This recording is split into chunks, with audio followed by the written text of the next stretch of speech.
Padre, del Espíritu Santo.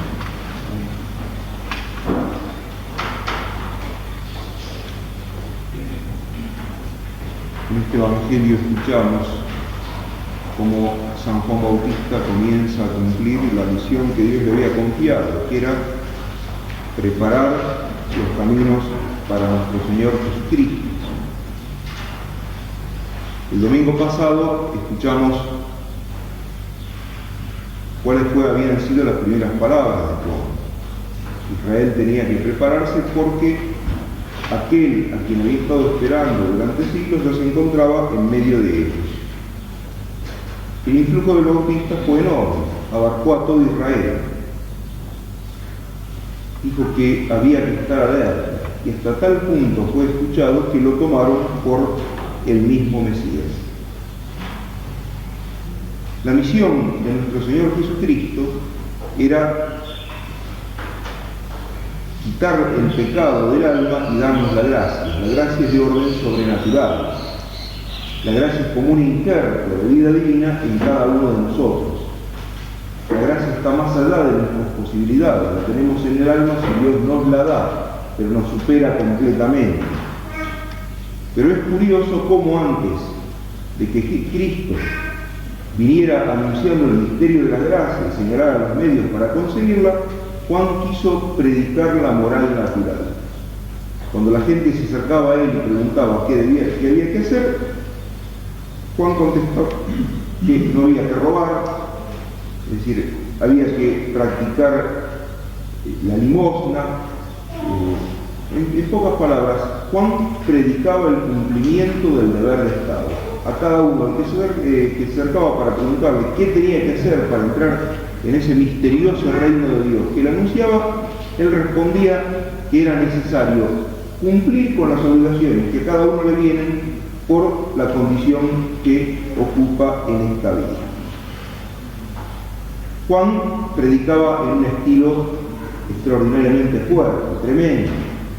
Raza de víbora, le decía a los judíos, ustedes se jactan de ser hijos de Abraham y Dios puede de las mismas piedras crear un hijo de Abraham. Es decir, que ante los hombres no cuenta nuestra raza, o sea, de quiénes somos hijos, sino que lo que cuenta ante Dios es nuestro corazón. Y hacía también grandes amenazas a su pueblo.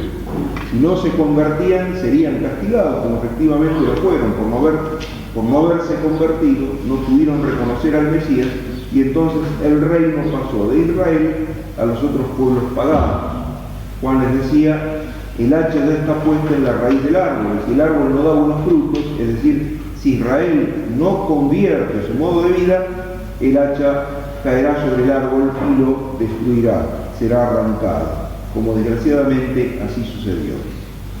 Cuando la gente, tocada por esta predicación tan fuerte de Juan el Bautista, mostraba buena disposición, entonces Juan se ablandaba, mostraba la capa más profunda de su alma. No era simplemente alguien que gustaba recriminar a los demás sus faltas, sino que lo hacía porque tenía celo por la gloria de Dios en su pueblo. Cuando veía buena disposición en el pueblo, entonces Juan inmediatamente les pedía poco, era de suma clemencia, de suma blandura.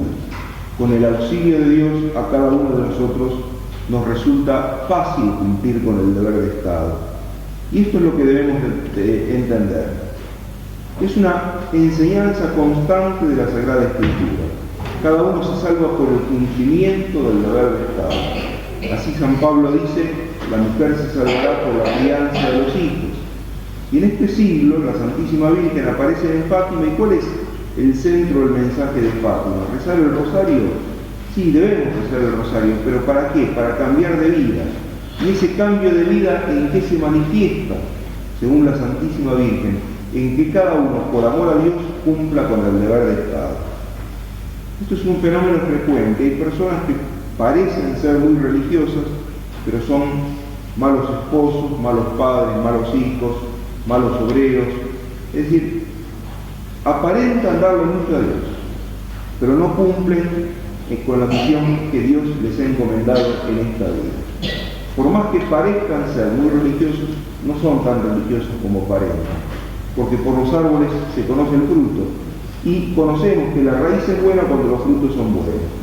La verdadera piedad consiste, sí, en honrar a Dios, pero que eso se traduzca de una manera visible en el cumplimiento de la misión que Dios nos ha asignado en esta vida. Esto que es una enseñanza de Cristo, también fue una enseñanza de Juan el Bautista. San Francisco de Sales decía que para ser un buen ángel, primero hay que ser un buen hombre. Cuidado con pretender ser de una fe, de una esperanza, de una caridad, de una piedad angélica más que humana, pero olvidarse de aquellas virtudes que son propiamente humanas. Deformes en el plano natural, no podemos ir muy adelante en el plano sobrenatural. El impacto de la predicación de Juan fue extraordinario y entonces el Sanedrín, es decir, el tribunal religioso máximo de los judíos, mandó una delegación para preguntarle quién era él, si él era el Mesías, como tantos decían. Y Juan negó, dijo: no, yo no soy el Mesías. Entonces eres el profeta. La Sagrada Escritura nos había anunciado al pueblo judío que antes del Mesías debía venir un profeta. Y él dijo: no, no soy profeta. Pero resulta que después en el Evangelio nuestro Señor Jesucristo dice que sí, que Juan es el profeta. ¿A quién hemos de creerle? ¿A Juan o a Cristo? A los dos, porque los dos dicen la verdad. Juan fue profeta, y el más grande de los profetas, porque fue el que señaló a Cristo con el dedo. Pero no era el profeta que Israel esperaba. Israel esperaba un profeta y un Mesías que obraran extraordinarios milagros de poder, que dieran el triunfo temporal, carnal, mundano, a Israel sobre sus enemigos. Y en los planes de Dios no entraba un Mesías así, ni tampoco un profeta cortado por la misma tijera, por el estilo, que también él, para prepararle el camino a un Mesías triunfador, hiciera grandes prodigios, hiciera llover fuego del cielo como Elías, etc. Bien, al ver que no se decía ni Mesías ni profeta, le pregunta: ¿y entonces por qué bautiza? Y Juan responde diciendo: yo bautizo con agua. El bautismo de Juan significaba que Israel debía limpiarse, por eso los hacía lavar en el río. Tenían que limpiarse interiormente para recibir al Mesías. Yo bautizo con agua, pero en medio de ustedes hay uno que bautizará con fuego. Como todos nosotros sabemos, el fuego es una representación de Dios, un símbolo de Dios. Pero el Sanedrín, los sacerdotes judíos, los fariseos, no lo entendieron así, pensaron que Juan estaba loco, se volvieron a Jerusalén sin haber hecho caso de él. Y por no haber hecho caso de él, tuvieron inicio los malentendidos que terminaron con la muerte en cruz de nuestro Señor Jesucristo, la posterior destrucción de Jerusalén y la dispersión del pueblo judío. Lo que tenemos que recordar y entender de este Evangelio es lo siguiente: el mensaje de Juan era verdadero, el reino de Dios había llegado a los hombres, pero se había instalado de un modo silencioso, sin hacer ruido, sin hacer caspa. Nosotros tenemos que entender esto. El reino de Dios se nos ofrece silenciosamente, porque no es una cosa de fuegos artificiales alrededor nuestro, sino que es algo dentro de nosotros, que nuestro corazón se abra a la palabra de Dios para que nuestra vida empiece a ser medida, empiece a ser dirigida por esa palabra de Dios.